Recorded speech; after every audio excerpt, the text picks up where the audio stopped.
ছাত্র জনতার আন্দোলনে দৃষ্টি হারিয়েছে ৫ শতাধিক মানুষ, ৯০% শিক্ষার্থী। আবারও রোহিঙ্গা অনুপ্রবেশের শঙ্কা, মিয়ানমারের বিরুদ্ধে কার্যকর চাপ সৃষ্টির পরামর্শ। ভরা মৌসুমে কমছে না ইলিশের দাম, বিপাকে জেলেরা, সিন্ডিকেটের অভিযোগ।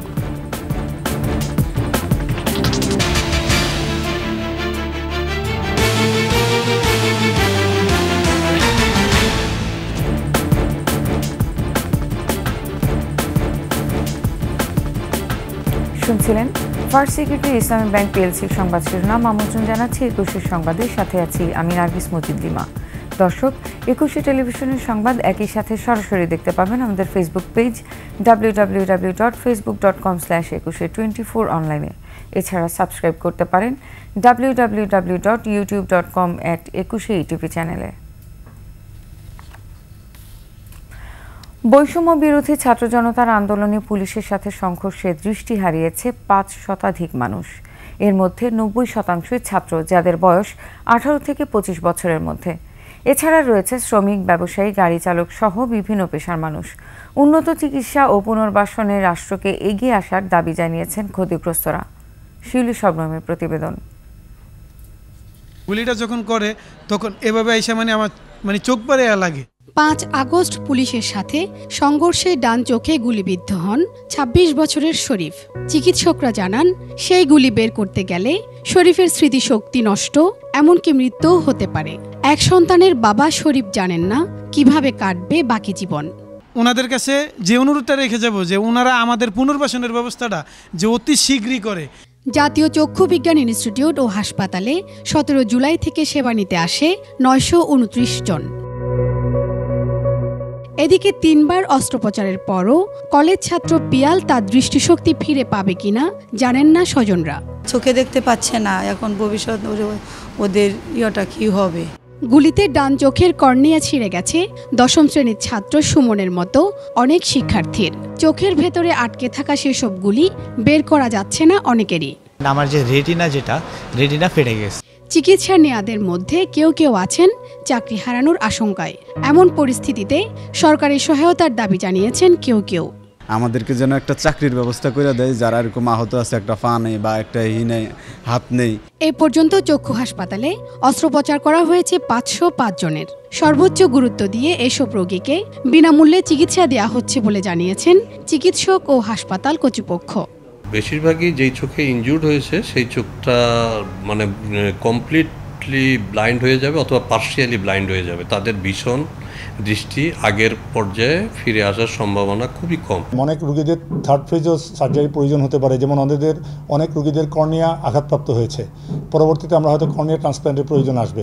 দৃষ্টিশক্তি হারানো এসব মানুষের দীর্ঘমেয়াদী চিকিৎসা জরুরি বলছেন চিকিৎসকরা। শিউলি শবনম, ২১ টেলিভিশন, ঢাকা।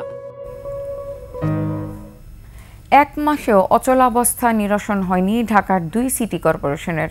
বেশিরভাগ কাউন্সিলর গা ঢাকা দেয় সেবাবঞ্চিত নগরবাসী। মশক নিধন ও বর্জ্য ব্যবস্থা ঠেলে ঠুলে চললেও জন্ম মৃত্যু নিবন্ধন, প্রত্যয়ন, সত্যায়ন সহ ১৪ ধরনের সেবা পেতে ভোগান্তিতে নাগরিকরা। থমকে আছে টিসিবির পণ্য বিতরণও। সমস্যা নিরসনে দ্রুত কার্যকর পদক্ষেপের দাবি নগরবাসীর। আহমেদ অনিকের ২ পর্বের প্রতিবেদনের শেষ পর্ব আজ। ক্যামেরায় ছিলেন রুমি তালুকদার। রাজধানীর তেজগাঁও শিল্পাঞ্চলে ঢাকা উত্তর সিটি কর্পোরেশনের ২৪ নং ওয়ার্ড কাউন্সিলর মোহাম্মদ শফিউল্লাহর কার্যালয়। তালাবদ্ধ ফটক, ভেতরটা শূন্য। ৫ তারিখের পরে দেখি নাই। এই ১৫-১৬ বছরের যে অত্যাচার যেটা করছে, এই কারণে মনে হয় ওই ফাপড়ে পালাইতেছে। মৃত্যু সনদ, জন্ম সনদ এগুলো পরিপূর্ণ হয়নি। অনেক জনগণ আইসা অনেক সময় ধরে খাড়া হয়ে থাকে। শাহবাগে ঢাকা দক্ষিণের ২১ নং ওয়ার্ড কাউন্সিলরের কার্যালয়ে প্রায় পুরোটাই পুড়িয়ে দেওয়া হয়। যে কয়টা ফগার মেশিন অক্ষত আছে তা দিয়েই কোনো রকমে কাজ চলছে মশক নিধনের। আসাদুজ্জামান আসাদ কমিশনার ছিল, উনি আছে কি কোথায় আছে বা এইসব বিষয়ে আমরা আসলে অবগত নাই আর কি। কাউন্সিলর অথবা আইনের একজন তত্ত্বাবধায়ক আমাকে দরকার। আওয়ামী লীগ সরকার পতনের পর বেশিরভাগ কাউন্সিলর কার্যালয়ের অবস্থা এমনই। ঢাকা দক্ষিণে আছে ১০০ জন আর উত্তরে ৭২ জন কাউন্সিলর, যাদের বেশিরভাগই আছেন আত্মগোপনে। এদের অনেকে আবার দাপ্তরিক কাজ চালিয়ে নিচ্ছেন অজ্ঞাত স্থান থেকে। কাজগুলো একসাথে করে রাখেন, তারপর আমি একসাথে সাইন করে দেব, ওইভাবে কাজগুলো করতেছেন আর কি। আত্মগোপনে থাকা কাউন্সিলরদের বিষয়ে সিদ্ধান্ত নেবে স্থানীয় সরকার মন্ত্রণালয়, জানায় ঢাকার 2 সিটি কর্তৃপক্ষ। কাউন্সিলরদের উপস্থিতি অনুপস্থিতি, অফিসের বাস্তবতা, এগুলি সবই আমরা মিনিস্ট্রিকে জানিয়েছি। মাননীয় মেয়রদের বিষয়ে সরকার একটা সিদ্ধান্ত নিয়েছে, ওয়ার্ড কাউন্সিলরদের বিষয়টা সরকারি সিদ্ধান্ত নেবে। জন্মমৃত্যু সনদ, বিভিন্ন প্রত্যয়ন, এছাড়া আরও অনেক কাজ এই কাউন্সিলরের কার্যালয় থেকে হয়ে থাকে। তাই স্থানীয় সরকার বিশেষজ্ঞরা বলছেন একটি সময় বেঁধে দিয়ে কাউন্সিলরদের ফিরানোর উদ্যোগ নেওয়া এবং তারপরে যদি তারা কাজে ফিরে না আসেন সেক্ষেত্রে স্থানীয় সরকারের পক্ষ থেকে একজন প্রতিনিধি দিয়ে তাদেরকে তাদের স্থলাভিষিক্ত করা এবং নাগরিক সেবা চলমান রাখা। আহমদ অনিক, 21 টেলিভিশন, ঢাকা। মিয়ানমারের সরকারি বাহিনীর সঙ্গে রোহিঙ্গা সংখ্যালঘু জঙ্গিদের সংঘর্ষ আবারও তীব্র হয়েছে। বিগত বছরগুলোতে যেখানে 12 লাখেরও বেশি রোহিঙ্গা পালিয়ে এসেছে বাংলাদেশে, সেখানে আবারও উঠেছে অনুপ্রবেশ শঙ্কা। এমন অবস্থায় মিয়ানমারের বিরুদ্ধে চাপ সৃষ্টি জোরদার করতে বাংলাদেশের দরকার আঞ্চলিক হেভিওয়েটদের সমর্থন, যেখানে চীন ভারতের ভূমিকা প্রশ্নবোধক। রোহিঙ্গাদের প্রত্যাবাসন উদ্যোগের পাশাপাশি অনুপ্রবেশ ঠেকানো না গেলে হুমকির মুখে পড়তে পারে সীমান্ত নিরাপত্তা। আফসানা নীলার 2 পর্বের প্রতিবেদনের আজ শেষ পর্ব। মোস্তফা কামাল ও তার পরিবার সম্প্রতি মিয়ানমার ছেড়ে পালিয়ে এসেছেন বাংলাদেশে। শুধু এই পরিবার নয়, সম্প্রতি দেশটিতে দ্বিতীয় দফার গণহত্যা শুরু হওয়ায় বাংলাদেশে আশ্রয় নিতে আসছেন অনেকেই। বাংলাদেশের উখিয়া ও টেকনাফের 33টি আশ্রয় শিবিরে নিবন্ধিত রোহিঙ্গার সংখ্যা বর্তমানে 12.5 লাখ। এর মধ্যে 8 লাখ এসেছে 2017 সালের 25 আগস্টের পরের কয়েক মাসে। যেখানে গত 7 বছরে একজন রোহিঙ্গাকেও মিয়ানমারে ফেরত পাঠানো যায়নি, সেখানে আবারও শুরু হতে যাচ্ছে রোহিঙ্গার ঢল। যদিও কক্সবাজারে অবস্থানরত রোহিঙ্গারা নিরাপদে ফিরতে চাচ্ছেন দেশে, কিন্তু তারাও মনে করছেন মিয়ানমারের সরকারি বাহিনীর সঙ্গে বিদ্রোহীদের সংঘাতের জেরে সেখানে বসবাসরত আরও সাধারণ মানুষ বাস্তুচ্যুত হবে এবার। এখনো যাইছি স্যার, আর তো ধানের হেফাজত নাই, আর মালের হেফাজত নাই, আর হলো নিরাপত্তা নাই, এই যাবরও আর জানি পারি। বাংলাদেশের সীমানায় অবস্থানরত রোহিঙ্গারা মানবেতর জীবনযাপন করছে যেমন, তেমনি বিভিন্ন সংঘাত আর অনৈতিক কাজে জড়িয়ে পড়ছে। এমন অবস্থায় বাংলাদেশের মানবিক মূল্যবোধের মূল্যায়ন মৌখিকভাবে বিদেশি রাষ্ট্রগুলো করলেও প্রকৃত সহযোগিতা পায়নি বাংলাদেশ। এমনকি রোহিঙ্গাদের দেশে ফেরানোর যথাযথ উদ্যোগও আসেনি। আমরা যথেষ্ট করেছি, এখনো করছি, তবে আর নয়। এবার আন্তর্জাতিক বিশ্বের উচিত দ্রুত এর সমাধান করা। নতুন করে রোহিঙ্গার চাপ নেওয়ার উপায় নেই বাংলাদেশের। রাখাইনে রোহিঙ্গা জনগোষ্ঠীর ওপর 2017 সালের মতো আবারও সহিংসতা চালানো হতে পারে বলে আশঙ্কা প্রকাশ করেছেন বিশেষজ্ঞরা। এর ফলে বাংলাদেশে রোহিঙ্গা অনুপ্রবেশ চাপ আরও বাড়বে বলে মনে করছে জাতিসংঘ সহ বেশ কিছু আন্তর্জাতিক সংস্থা। যেখানে রোহিঙ্গা প্রশ্নে প্রতিবেশী চীন স্পষ্ট বলে দিয়েছে মিয়ানমারকে চীন কোনো কিছু করতে বাধ্য করবে না। ভারতের সমর্থনও পেয়ে যাচ্ছে মিয়ানমার। এ ধরনের বাস্তবতায় বাংলাদেশ পড়তে যাচ্ছে বড় কূটনৈতিক চ্যালেঞ্জের মুখে। আফসানা নীলা, 21 টেলিভিশন। ভরা মৌসুমেও ইলিশের বাড়ি চাঁদপুরে তেমন সরবরাহ নেই, এতে লোকসান গুনতে হচ্ছে জেলেদের। ফরিদপুরে সিন্ডিকেটের কারসাজিতে কমছে না ইলিশের দাম। কার্যকর পদক্ষেপ না নেওয়ায় ন্যায্য মূল্য থেকে বঞ্চিত হচ্ছেন ক্রেতারা। ফরিদপুর ও চাঁদপুর প্রতিনিধির তথ্য ছবিতে ডেস্ক রিপোর্ট। ভরা মৌসুমেও পদ্মা মেঘনায় জেলেদের জালে কাঙ্ক্ষিত ইলিশ ধরা পড়ছে না। চাঁদপুরের আড়তগুলোতে মিলছে না ভোলা, বরিশাল, বরগুনা, পাথরঘাটা, মহিপুর, সন্দ্বীপ, নোয়াখালী সহ সমুদ্রবর্তী ইলিশ। চাঁদপুরের সবচেয়ে বড় মৎস্য অবতরণ কেন্দ্র বড় স্টেশন মাছঘাটে আসছে না কাঙ্ক্ষিত ইলিশ। এবছর মাছের আমদানি উৎপাদন একেবারে কম, যেখানে 2-3 হাজার মন আমদানি হইতো ওইখানে 2-250 মন 300 মন আমদানি। যে পরিমাণ জেলেদেরকে দাদন দিয়েছি ওই পরিমাণ দাদন আমরা এখনো ফেরত পাই নাই। সিজন চলাকালে মাছের আমদানি একটু কম, তাই এই কারণে মাছের দামটা একটু বেশি। অপরদিকে ইলিশের দাম বেশি হওয়ায় ক্রেতাও হতাশ। দেখলাম, আমার কাছে মনে হয় না যে সিজন অনুসারে মাছের দাম খুব একটা কমেছে। মৎস্য বিজ্ঞানীরা বলছেন সেপ্টেম্বর থেকে নভেম্বর মাসে ইলিশ পাওয়া যাবে বেশি। চলমান মাসে আশা করছি যে ওনাদের যে লক্ষ্যমাত্রা অনুসারে যে আহরণ ইলিশের সেটা পর্যাপ্ত পরিমাণে থাকবে। জেলা মৎস্য অফিসের তথ্য বলছে, চাঁদপুরে পাইকারি দরে 5 থেকে 600 গ্রামের ইলিশ বিক্রি হচ্ছে 8 থেকে 900 টাকা, 700 থেকে 800 গ্রামের 1100 থেকে 1200 টাকা, আর 1 কেজির দাম 1600 থেকে 1700 টাকা। 1.5 কেজি 1800 থেকে 2000 টাকা বিক্রি হচ্ছে।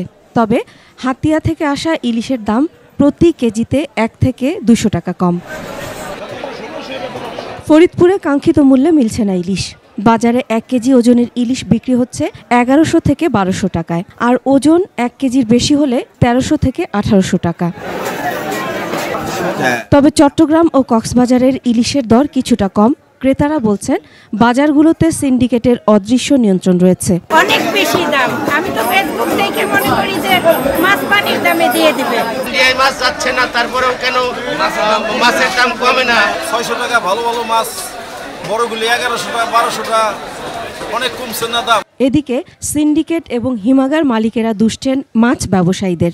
বোটগুলি ট্রলারগুলি ওই সাগরে নাইমে ঠিক মতো থাকতে পারে না, ওই দেখা গেল মধ্য সাগরে গেলে কিছু বেশি মাছ পাবে, ওই ধরনের যাইতে পারে না, কিনারে ভাই একদিন ভালো থাকে আবার চলে আসে। জেলা মৎস্য অফিস বলছে, ইলিশ প্রাপ্তি নদী এবং সমুদ্রের উপর নির্ভরশীল। যারা বিক্রেতা তারা বলেছেন যে দামে তারা মোকাম থেকে কিনে আনেন তার সাথে পরিবহন করে যোগ করে একটা যৌক্তিক পর্যায়ে যেটুকু বিক্রি করলে তাদের ব্যবসাটা টিকে থাকবে বলা হয়, সেভাবে তারা বিক্রি করছে। চলতি মৌসুমে রপ্তানি না হলেও বাজারে ইলিশের দাম সাধারণের নাগালের বাইরে। Masum আলিসা, desk report, 21 television. নিচ্ছি সংবাদ বিরতি। যখন ফিরছি তখন অন্যান্য খবরের সঙ্গে আরও যা থাকবে। বাংলাদেশি পণ্যে জিএসপি সুবিধা দেবে যুক্তরাষ্ট্র, রপ্তানি আয় বৃদ্ধির প্রত্যাশা। ফেনীতে ভাঙনের কবলে ঘরবাড়ি, ফসলি জমি, দুশ্চিন্তায় নদী পাড়ের বাসিন্দারা।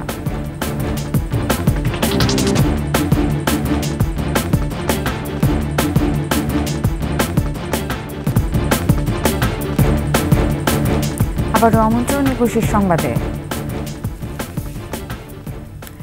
বাংলাদেশি পণ্যের জিএসপি সুবিধা দেওয়ার ক্ষেত্রে ইতিবাচক যুক্তরাষ্ট্র। ইতোমধ্যেই দেশটির সাথে এ নিয়ে আলোচনা হয়েছে বলে জানিয়েছেন বাণিজ্য উপদেষ্টা। যুক্তরাষ্ট্রে জিএসপি ফিরে পেলে রপ্তানি আয়ে বড় উলফলনের আশা করছেন সংশ্লিষ্টরা। এদিকে এসব বিবেচনায় চলতি অর্থ বছরের রপ্তানি প্রবৃদ্ধির লক্ষ্যমাত্রা ধরা হয়েছে 12.40%। তৌহিদুর রহমানের রিপোর্ট। ক্ষমতাচ্যুত হাসিনা সরকারের সাথে মার্কিন প্রশাসনের সম্পর্ক ভালো ছিল না, যার নেতিবাচক প্রভাব পড়ে রপ্তানি বাণিজ্যে। 2013 সালে দেশটি বাতিল করে বাংলাদেশি পণ্যের অগ্রাধিকারমূলক বাজার সুবিধা জিএসপি। তবে জিএসপি বাতিল করেই থেমে থাকেনি যুক্তরাষ্ট্র। বাংলাদেশের মানুষের গণতন্ত্রের আকাঙ্ক্ষার প্রতি সমর্থন দিয়ে নানাভাবে চাপ তৈরি করে বিদায়ী হাসিনা সরকারের উপর। আমদানি কমিয়ে দেয় তৈরি পোশাকের। Our countries collaborate on virtually every issue that matters to our people. And the ties between Bangladeshis and Americans grow deeper and more intertwined with every generation. 2023 সালে যুক্তরাষ্ট্রে বাংলাদেশি পোশাকের রপ্তানি প্রায় 25% কমে নেমে যায় $7.28 বিলিয়ন। তবে হাসিনা পতনের পর জিএসপি সুবিধায় ফিরে পেতে যুক্তরাষ্ট্রের সাথে আলোচনা করেছে ডক্টর মোহাম্মদ ইউনূসের অন্তর্বর্তী সরকার। বিষয়টি নিয়ে দেশটি ইতিবাচক বলে জানিয়েছেন বাণিজ্য উপদেষ্টা। জিএসপির ব্যাপারে আমেরিকান অ্যাম্বাসেডারের সাথে কথা হয়েছে। ওদের জিএসপি ব্যাপারে কিছু কিছু তাদের শর্ত ঠিক বলবো না, কিছু কিছু তাদের কোয়ারিজ আছে, সেইগুলি আমরা বলেছি, তো সেগুলো অলরেডি আমরা উত্তর দিয়েছি। আরও কিছু কংক্রিট, তখন আমি তো ওয়াশিংটনে যখন যাব তখন ওদের সাথে কথা হবে। ডক্টর ইউনূসও যাচ্ছেন। খুব কঠিন না এইগুলো, বিশেষ করে গার্মেন্ট সেক্টরে কিছু কিছু। এখানে আবার জিএসপির ব্যাপারে অন্য অন্য ইস্যু আছে, শুধু গার্মেন্ট না, আরও ডিসেন্ট ওয়ার্কের ব্যাপারে কতগুলো কন্ডিশন আছে, আমিগুলো নাই। যুক্তরাষ্ট্রে পণ্য রপ্তানিতে বাংলাদেশকে 15 থেকে 20% শুল্ক দিতে হয়। জিএসপি ফিরে পেলে এই শুল্ক লাগবে না। এদিকে তৈরি পোশাক রপ্তানিতে বাংলাদেশ এখন বিশ্বে দ্বিতীয়, প্রথমে চীন, তৃতীয় ভিয়েতনাম। তৌহিদুর রহমান, 21 টেলিভিশন, ঢাকা। ফেনীতে বন্যার পানির চাপে মুসাপুর ক্লোজার ভেঙে নদী গর্ভে বিলীন। ফেনী নদীর জোয়ারের পানি প্রবেশ করে ভাঙনের কবলে ঘরবাড়ি, ফসলি জমি, দুশ্চিন্তায় নদী পাড়ের বাসিন্দারা। ভাঙন হুমকিতে 75 মেগাওয়াট উৎপাদন ক্ষমতা সম্পন্ন সৌরবিদ্যুৎ প্রকল্প। ফেনী প্রতিনিধি মোহাম্মদ নজরুল ইসলাম রঞ্জুর তথ্যচিত্র, ডেস্ক রিপোর্ট। ফেনীর সোনাগাজী ও নোয়াখালী এলাকার 1.30 লাখ হেক্টর জমির ফসল লবণাক্ততা থেকে সুরক্ষা এবং জোয়ারের পানিতে ভাঙন থেকে রক্ষা করতে ছোট ফেনী নদীর উপর 2009 সালে প্রায় 33 কোটি টাকা ব্যয়ে নির্মাণ করা হয় 23 ভোল্টের মুছাপুর রেগুলেটর। বন্যায় গত 26 আগস্ট রেগুলেটরটি ভেঙে নদীতে বিলীন হয়ে যায়, বিচ্ছিন্ন হয়ে যায় নোয়াখালী ফেনীর সংযোগ।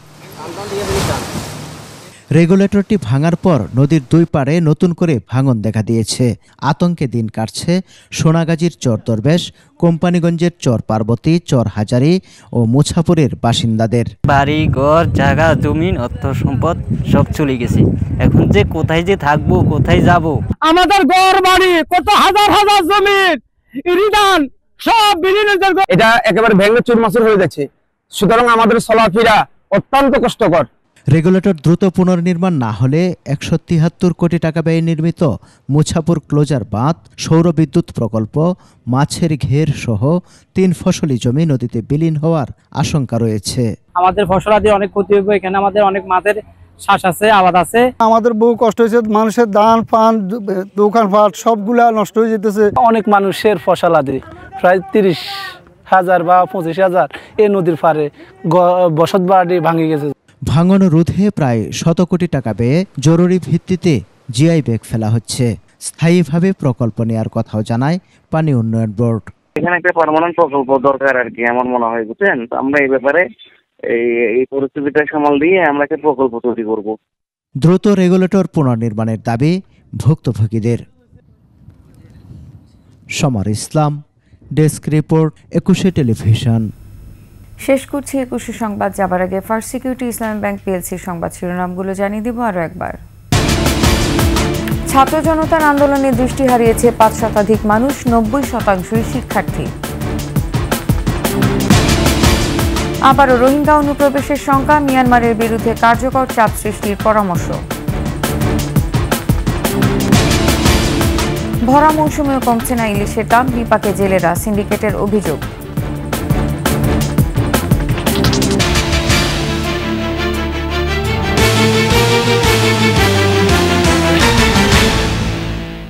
সর্বশেষ সংবাদ জানতে ডায়াল করুন 2021 নম্বরে আর ভিজিট করুন 21tv.com ওয়েবসাইটে। এছাড়া ফেসবুকে ভিজিট করতে পারেন www.facebook.com/2124 অনলাইনে। সাবস্ক্রাইব করতে পারেন www.youtube.com/21etv চ্যানেলে। এতক্ষণ সঙ্গে থাকার জন্য ধন্যবাদ। পরবর্তী সংবাদ সকাল 10টা 55 মিনিটে দেখার আমন্ত্রণ রইল। 21-এর সাথে থাকুন।